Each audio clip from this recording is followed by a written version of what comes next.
Beaucoup de formes hautement concentrées d'exploitation et de dégradation de l'environnement peuvent non seulement épuiser les ressources de subsistance locales, mais épuiser aussi les capacités sociales qui ont permis un mode de vie ayant donné pendant longtemps une identité culturelle ainsi qu'un sens de l'existence et de la cohabitation.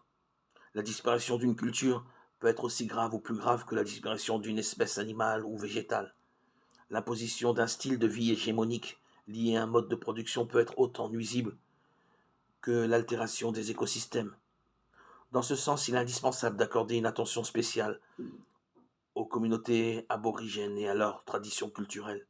Elles ne constituent pas une simple minorité parmi d'autres, mais elles doivent devenir les principaux interlocuteurs, surtout lorsqu'on développe les grands projets qui affectent leur espace.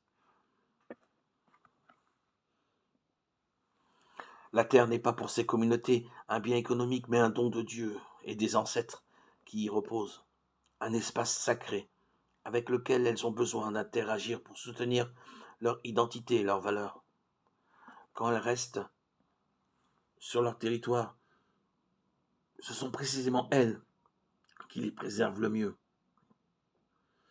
En diverses parties du monde, elles font l'objet de pressions pour abandonner leurs terres afin de les laisser libres pour des projets d'extraction ainsi que pour des projets agricoles et de la pêche qui ne prêtent pas attention à la dégradation de la nature et de la culture.